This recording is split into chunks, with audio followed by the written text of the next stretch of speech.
आज हम लोग मौर्य साम्राज्य के बारे में पढ़ेंगे। तो हमने आपको पहले बताया था कि इतिहास को अध्ययन की सुविधा के लिए हम 3 हिस्सों में बांटकर पढ़ते हैं।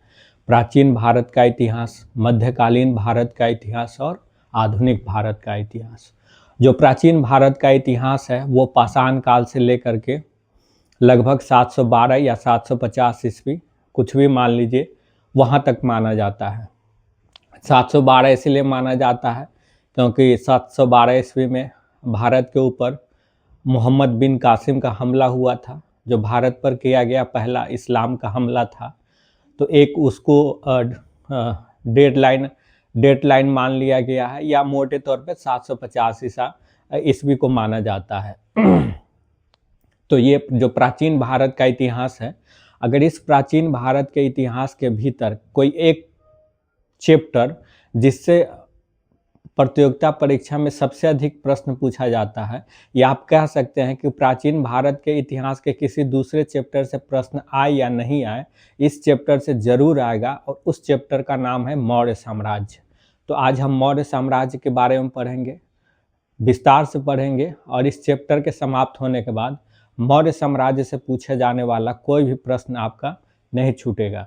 तो मौर्य साम्राज्य को हम, वैसे तो आज हम चंद्रगुप्त मौर्य को पढ़ेंगे, लेकिन हम पूरा मौर्य साम्राज्य कैसे पढ़ेंगे उसको एक बार देख लेते हैं। देखिए, हम मौर्य साम्राज्य को पढ़ेंगे।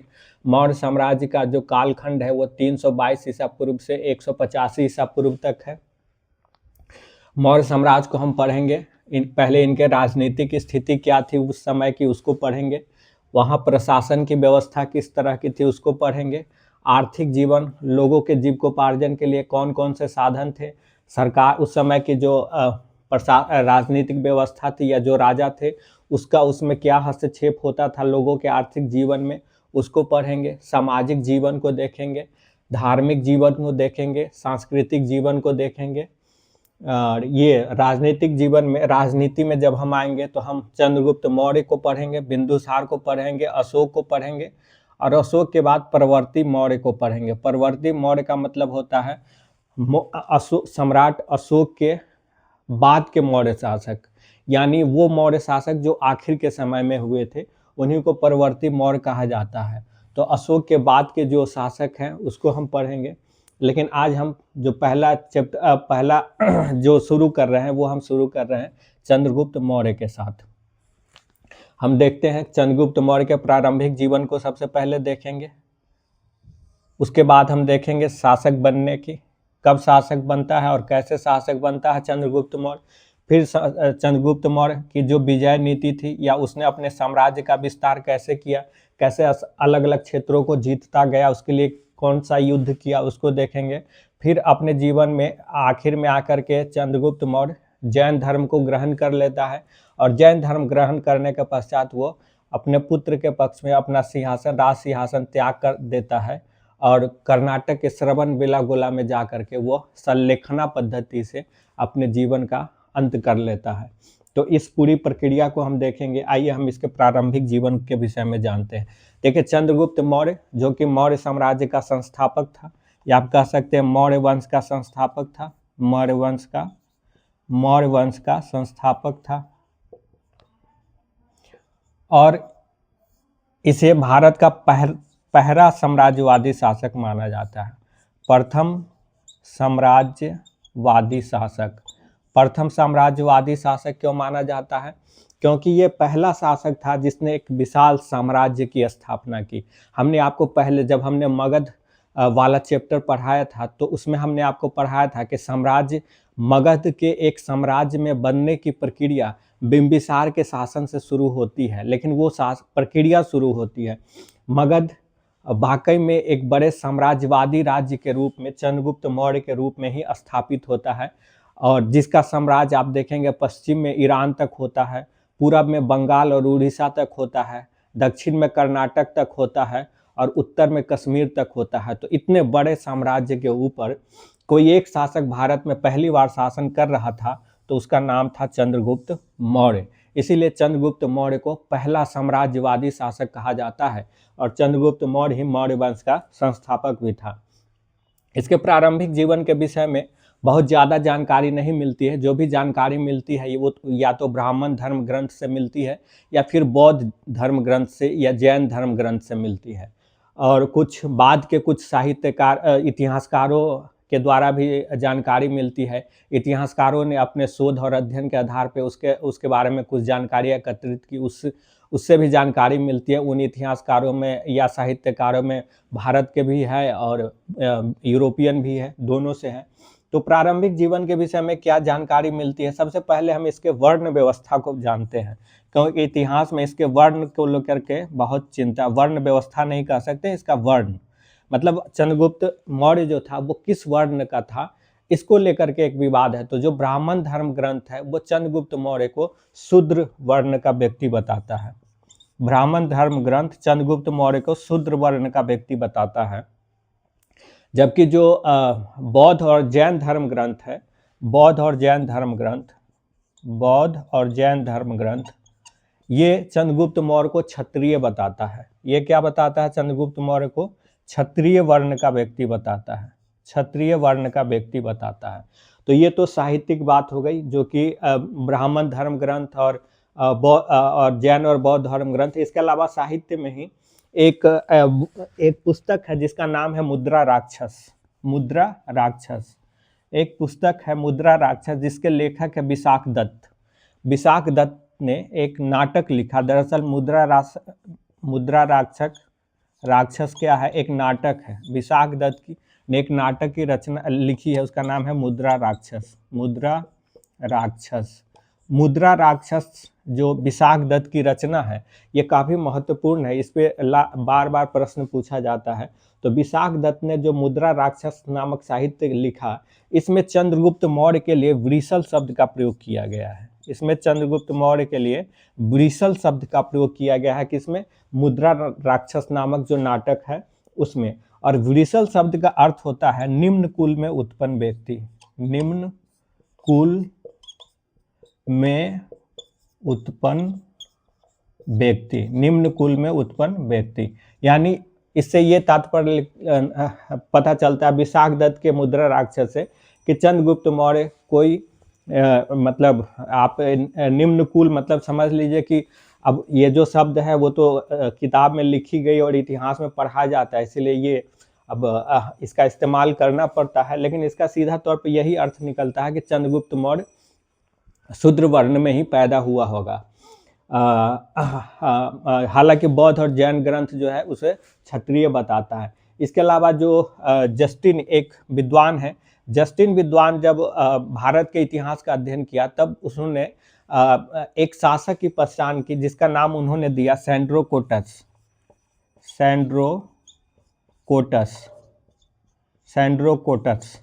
सैंड्रोकोटस नामक एक शासक की उन्होंने पहचान की।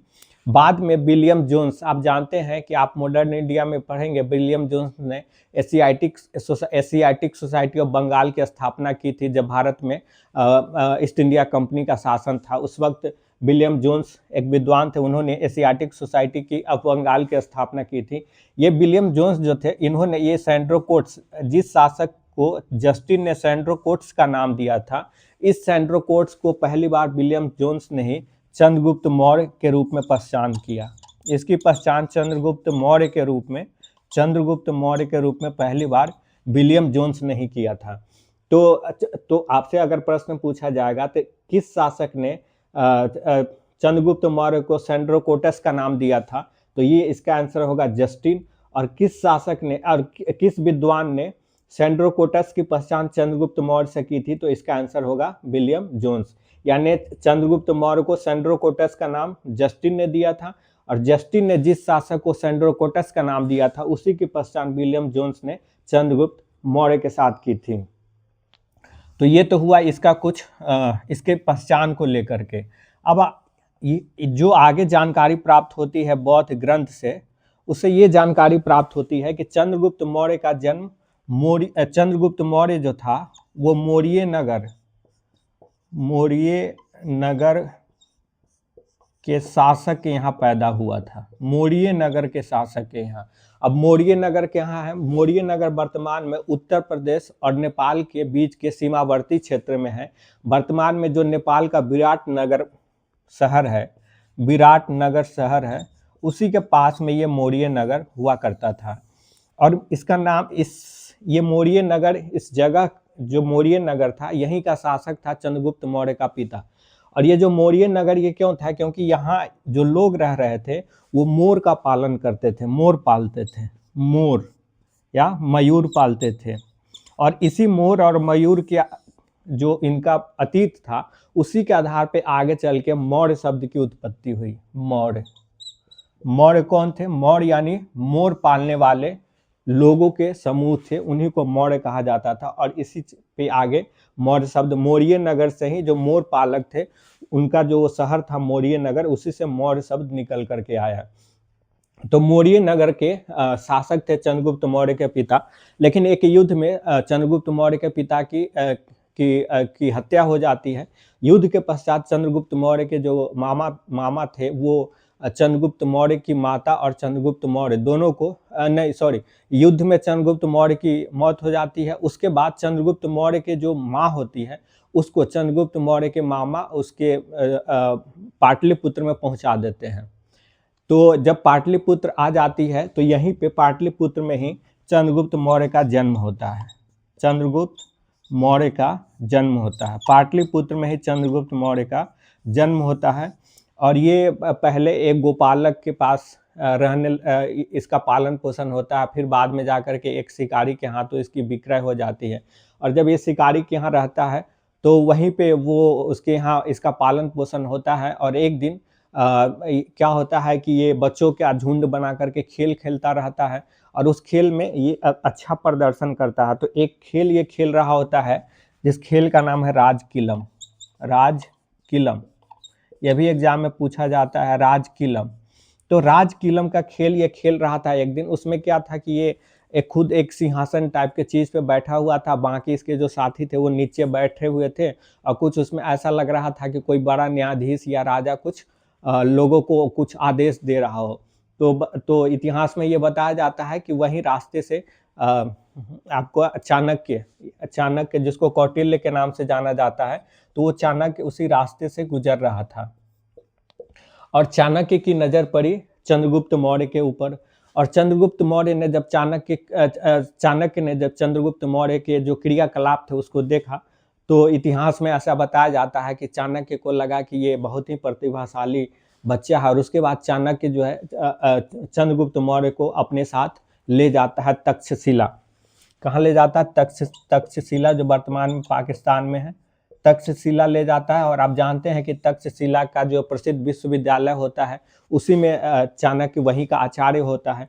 तो चाणक्य चंद्रगुप्त मौर्य को तक्षशिला ले जाता है, वहीं पर उसको अलग अलग तरह का शिक्षा और प्रशिक्षण दिया जाता है। और उसके बाद चंद्रगुप्त मौर्य और चाणक्य मिल करके क्या करता है, अपने लिए एक सेना खड़ा करता है, अपने लिए एक सेना खड़ा करता है, अपने लिए एक सेना तैयार करता है।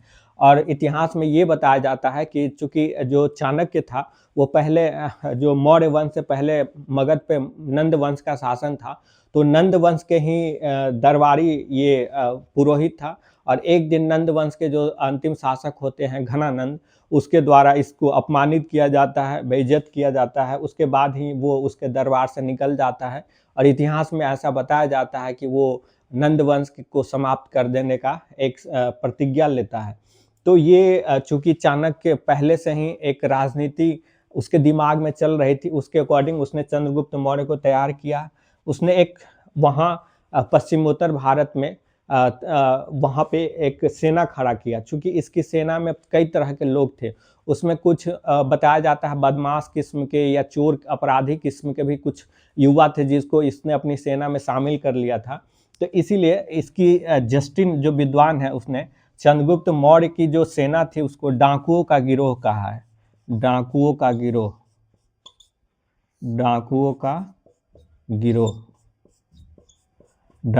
गिरोह कहा।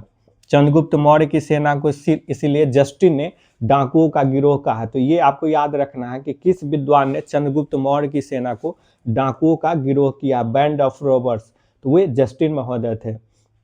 तो ये अपनी सेना खड़ा करता है और उसके बाद ये क्या करता है कि जो उस समय पश्चिमोत्तर भारत यानी कि पंजाब और सिंध का इलाका होता है, जिसको आप वर्तमान में भारत का जो पंजाब है वो पाकिस्तान का पंजाब है वो, और जो सिंध पाकिस्तान में है यानी पूरा पाकिस्तान और वर्तमान भारत के जो पंजाब वाला हिस्सा है उस पूरे हिस्से पे पहले सिकंदर जब 326 ईसा पूर्व में उसका आक्रमण हुआ रहता है तो वो पूरे हिस्से को जीता हुआ रहता है। तो सिकंदर के बाद उसके ही उत्तराधिकारियों का उस क्षेत्र पर पंजाब और सिंध के इलाके पर शासन होता है। तो चंद्रगुप्त मौर्य सबसे पहले इसी इलाके पे इस इलाके से वो जो यूनानी होते हैं उसको खदेड़ भगाता है और वहाँ पे कब्जा करके शासक बनता है।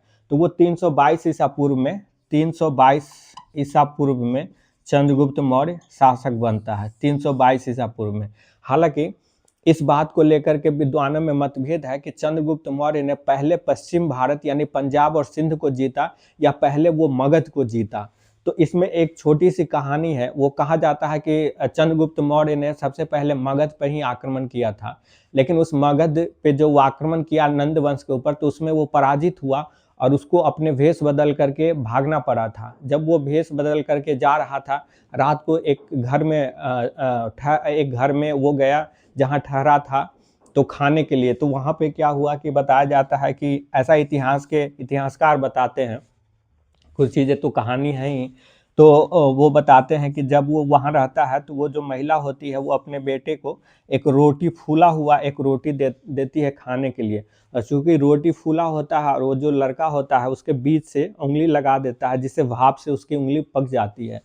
तो वो महिला कहती है कि अपने उस लड़के से कि तुमने वही गलती दोहराई है जो चंद्रगुप्त मौर्य और चाणक्य ने किया था। इसका मतलब ये होता है कि आपको रोटी पहले किनारे से तोड़ना था, ठीक है, नहीं तो कि बीच में उंगली डाल देना था जिससे कि उंगली पक जाए। तो चंद्रगुप्त मौर्य के ऊपर ये कहानी इसलिए लागू होती है कि कहा जाता है कि चंद्रगुप्त मौर्य ने वो जो महिला अपने बच्चों को जो बात कही उससे चंद्रगुप्त मौर्य को शिक्षा मिली। चंद्रगुप्त मौर्य को ये शिक्षा मिली कि जो साम्राज्य है नंदों का, इसके केंद्र के ऊपर सीधे अटैक करने से अच्छा है इसके जो सीमावर्ती इलाका है आसपास के जो राज्य है उसको पहले जीता जाए और धीरे धीरे इसके केंद्र तक पहुंचा जाए। तो एक बार मगध को जीतने में वो मात खा चुका था, उसके बाद उसने फिर पंजाब और सिंध को विजय किया और पंजाब और सिंध के विजय के बाद वो फिर मगध पे आक्रमण किया। तो आइए हम देखते हैं इसके पूरे साम्राज्य विस्तार की प्रक्रिया को।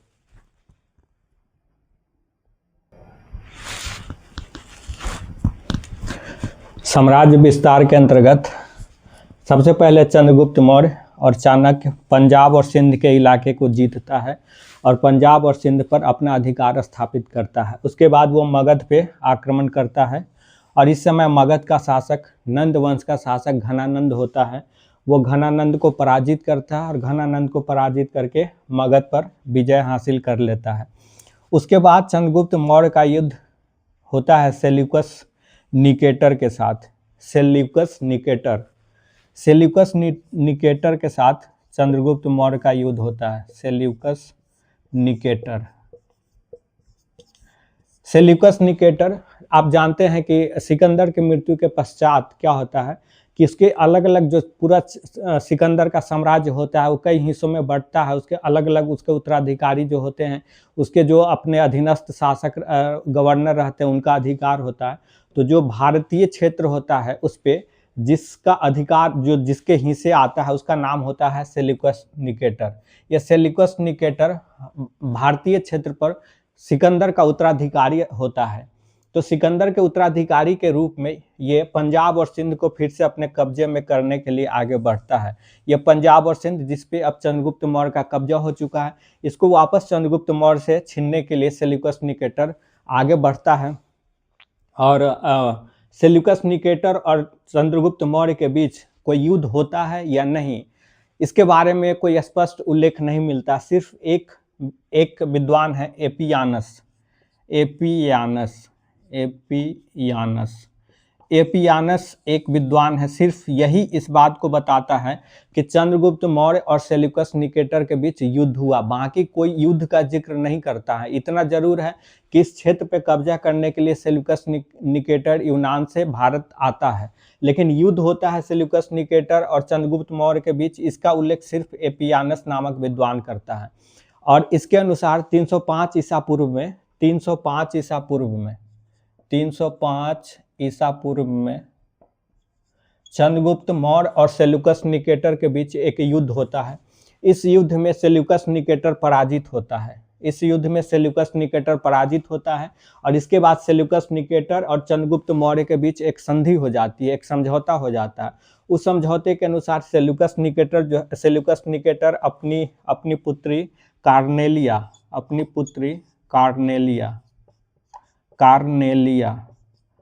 पुत्री कार्नेलिया का विवाह चंद्रगुप्त मौर्य के साथ कर देता है। और इसके अलावा सेल्यूकस निकेटर चंद्रगुप्त मौर्य को 4 प्रांत भी उपहार में देता है, जिसमें कंधार, काबुल, हेरात और मकरान, 4 प्रांत उसे उपहार में देता है, जो था कंधार, काबुल, हेरात और मकरान। ये 4 जो प्रदेश था ये चंद्रगुप्त मौर्य को सेल्यूकस निकेटर के द्वारा दिया जाता है। इसके अलावा सेल्यूकस निकेटर अपने एक दूत के रूप में मेगास्थनीज को चंद्रगुप्त मौर्य के दरबार में भेजता है। अपने दूत के रूप में मेगास्थनीज को चंद्रगुप्त मौर्य के दरबार में भेजता है और यही मेगास्थनीज इंडिका नामक पुस्तक की रचना करता है, जो कि मौर्य वंश के विषय में जानकारी का एक बड़ा स्रोत है। इन सब के बदले चंद्रगुप्त मौर्य के द्वारा सेल्यूकस निकेटर को 500 हाथी उपहार में दिया जाता है। 500 हाथी उपहार में दिया जाता है। उस वक्त मगध हाथियों के लिए बहुत प्रसिद्ध रहता है, तो चंद्रगुप्त मौर्य इन सब के बदले में सेल्यूकस निकेटर को 500 हाथी उपहार में देता है।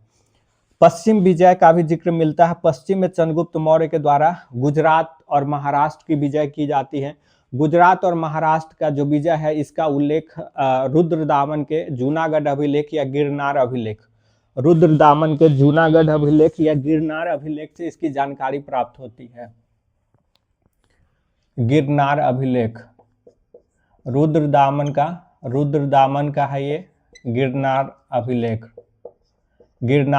इसी को जूनागढ़ अभिलेख भी कहा जाता है।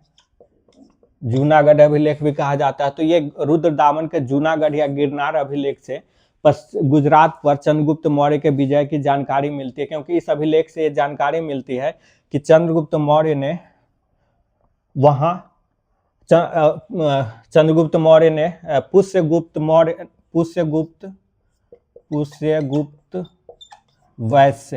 पुष्यगुप्त वैश्य नामक एक व्यक्ति को गुजरात का गवर्नर बनाया था, जिस प्रदेश को उसने जीता था। और इसी पुष्यगुप्त ने यहाँ पे सिंचाई के लिए एक नहर या झील का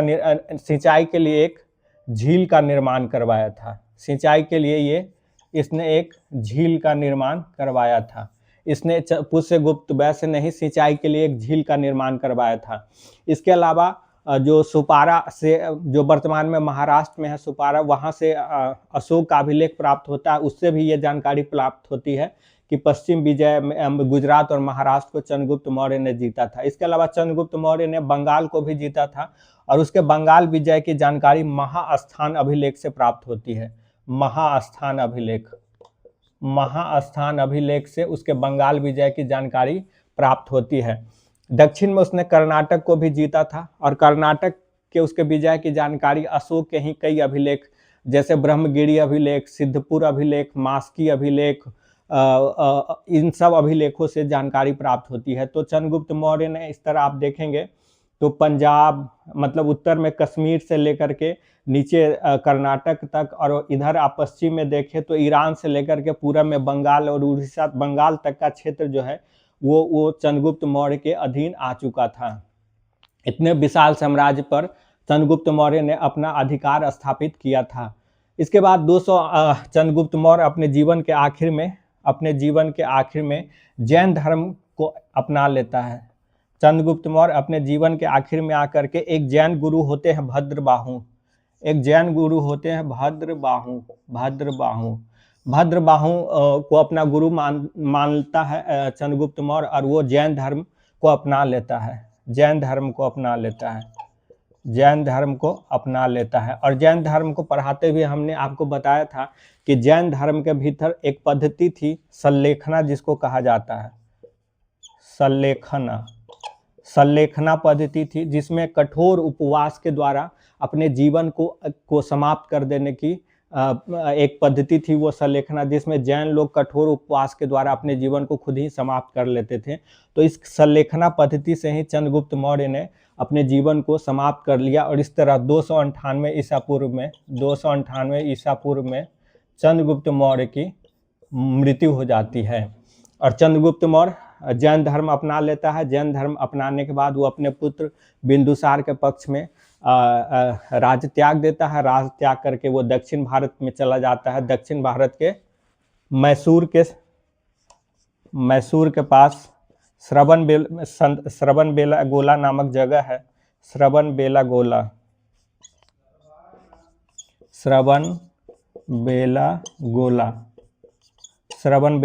नामक जगह है। यहीं पे वो उपवास के द्वारा अपने शरीर को त्याग देता है। तो इस तरह हमने पूरा चंद्रगुप्त मौर्य को पढ़ा। अब हम चंद्रगुप्त मौर्य के बाद हम बिंदुसार को पढ़ते हैं।